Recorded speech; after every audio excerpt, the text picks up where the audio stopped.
क्योंकि मैंने इस बारे में बहुत से लोगों से बात की, इस प्रोग्राम में बहुत बार चर्चा की है। सब ने ये कहा कि परिवार तो एक है, ये किसी ने नहीं, आज तक किसी ने नहीं बोला कि नहीं। आप आचार्य प्रमोद कृष्णम की सुनिए, वो साफ कहते हैं अंदर से बाहर आए हैं। राधिका खेड़ा जी की सुनिए, बाकी लोगों की सुनिए। वो कहते हैं जो ये कह रहे थे अभी, प्रियंका जी की एम्बिशन है, लेकिन भाई को एग्रेसिवली असर्ट करके, उसको डिथ्रोन करके, भाई को ओवरशैडो करके या माता जी और भाई की विशेष के खिलाफ। कई बार सौरभ जी, ये कई बार क्या होता है ना, ऐसी चीजों के लिए मौका भी देखना होता है। मैं कई बार देखिए समय आता है एक चीज का। अब शशि थरूर बेचैन हो रहे हैं, सचिन पायलट आप क्या सोच रहे हैं, बेचैन नहीं हो रहे हैं? डीके शिव कुमार बेचैन हो रहे हैं। ये कहां जा रहे हैं? उधर वो हार पे हार होती जा रही है। ये कई बार ना नेचर पे भी वेट करना होता है। तो ये अब नेचुरल मुझे लग रहा है उस तरफ बढ़ चला है। ये बाहर है इस समय जर्मनी में, पार्लियामेंट कौन देख रहा है इस समय, कौन आगे बढ़ के स्पीच दे रहा है। तो जरा एक इशारा हमें मिल रहा है अगर आप देखें ध्यान से कि किस तरफ बढ़ती जा रही है। ये क्या है कि सौरभ जी, ये तो राजनीति की बात है करण जी, इसमें जो पॉलिटिक्स कर रहा है उसकी महत्वाकांक्षा होती है। अब 2009 से जीत के मंत्री हुए शशि थरूर, अब उनको लग रहा है कि ये चांस है केरल में सरकार बनेगी तो हम मुख्यमंत्री बन जाए, वो इसके लिए असर्ट कर रहे हैं। अभी आप देखिए कि जो बिल आया है, न्यूक्लियर एनर्जी का बिल और ये मनरेगा का बिल, इन दोनों पर सबसे मुखर और सबसे तार्किक आलोचना किसने की है?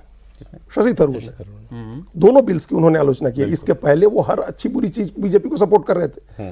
अभी जैसे वहां पंचायत के लोकल बॉडीज के नतीजे आए और कांग्रेस ने स्वीप किया, उनको लगने लगा कि भाई यहाँ वहां से तो कुछ नहीं मिल सकता, मान लीजिए इधर भी खराब हो रहा है। शशि जी ने दोनों दरवाजों में एक पैर दोनों तरफ पैर रख रखा है। तो सचिन पायलट की भी यही स्थिति है। सचिन पायलट को लग रहा है कि अब मौका मिले, सरकार बने तो हमको मुख्यमंत्री बनना। देखिए उनको उससे ज्यादा गहलोत जी तो बाहर है, गहलोत जी बाहर है, उम्र भी हो गई है उनकी। और उन्होंने जो अध्यक्ष पद के समय जो कांग्रेस के पहले परिवार की तरफ से उनको रिक्वेस्ट किया गया कि आप अध्यक्ष बनिए, जो फियास्को हुआ आपको पता है।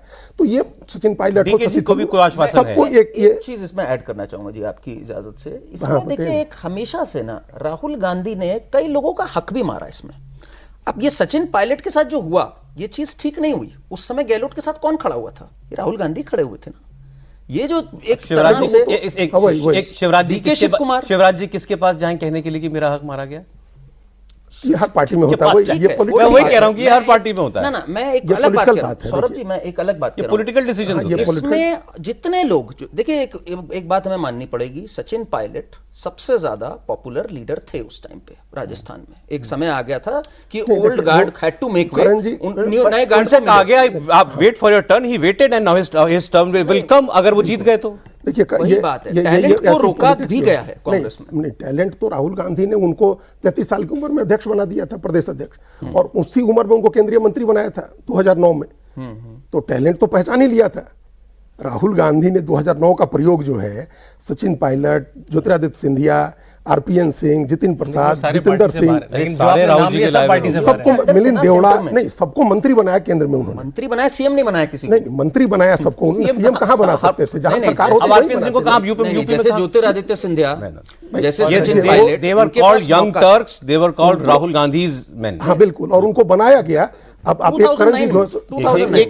करण जी अब इस बात को देखिए, जैसे सिद्धारमैया जो है या अशोक गहलोत हैं, वो चुनाव समय जीतने के समय जिस तरह से जाति को लेकर के गोलबंदी हुई थी कर्नाटक में, और अहिंदा का समीकरण और ओबीसी का समीकरण आप नहीं चेंज कर सकते थे उस समय। वो कल लीगा सीएम बनाना मुश्किल काम। तो खैर ये एक राजनीतिक फैसले हैं हम लोग को, ये हर पार्टी अपनी तरफ से करती है। केशव प्रसाद मौर्य, जिस तरह से सचिन पायलट अध्यक्ष थे राजस्थान के, उनकी अध्यक्षता में चुनाव लड़ा गया और मुख्यमंत्री अशोक गहलोत बने, वैसे ही उत्तर प्रदेश में केशव प्रसाद मौर्य अध्यक्ष थे, उनकी कमान में चुनाव लड़ा गया। जो बात हम शुरुआत में कह रहे थे, वो जो नहीं, हम एक बात इसमें एक लाइन जोड़ना चाहेंगे, जो ये गांधी वाला जो है, वो जहां तक हमारी जानकारी है या हमने जो जीवनियां पढ़ी है गांधी परिवार के लोगों के, मतलब इंदिरा गांधी की भी, सोनिया गांधी, वो उसी समय महात्मा गांधी ने जब कमला नेहरू की मना कर रही थी इंदिरा गांधी की शादी करने से, फिरोज गांधी जो थे, फिरोज फरदून जहांगीर, वो बड़ी सेवा करते थे कमला नेहरू की। नेहरू तो जेल में रहते थे मैक्सिमम टाइम,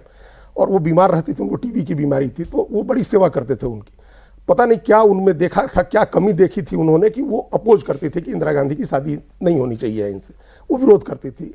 तो नेहरू भी विरोध करते थे। तो महात्मा गांधी ने उस शादी के समय ये बात कही थी कि ठीक है, ऐसी कहानियां, ये सबसे प्रचलित थ्योरी है इसकी। वही, तो ये सबसे प्रचलित कहानी यही है कि उस समय गांधी का टाइटल मुझे नहीं पता ये फैक्ट है, गांधी का टाइटल दिया गया, और वो फिर अभी डीके शिव कुमार की बात चल रही थी, तो लेकिन वो जवाब वो भी मजेदार देता आदमी। हाँ, तो आज उनसे ये गांधी जी का नाम बाहर कर दिया स्कीम में से। तो ये पूछा गया, उन्होंने कहा इफ दे हैव गट्स, जेब से निकाला 500 का note, remove Gandhi from this. अच्छा वहां से भी remove करा के मानेंगे। मजेदार ये था कि केवल स्टेटमेंट नहीं था, जेब से करते कि जेब में हाथ डाला, नोट निकाला, ऐसे ही निकाला, ऐसे 2 उंगलियां पकड़े, have guts, remove Gandhi from this. वैसे ये चर्चा का विषय है। मैं अभी अमेरिका से आ रहा हूँ तो देख रहा हूँ वहाँ के अलग अलग डिनोमिनेशन पे अलग अलग लीडर की लोग थे। तो अपने अभी किसी डिनोमिनेशन आप नई कंट्रोवर्सी शुरू कर रहे हैं। सुभाष चंद्र बोस का नाम होगा। एक सेकंड, बात पूरी कंप्लीट कर लो। मतलब किसी डिनोमिनेशन पे सुभाष चंद्र बोस की फोटो होना कैसे गलत है? वीर सावरकर की गलत कुछ भी नहीं है।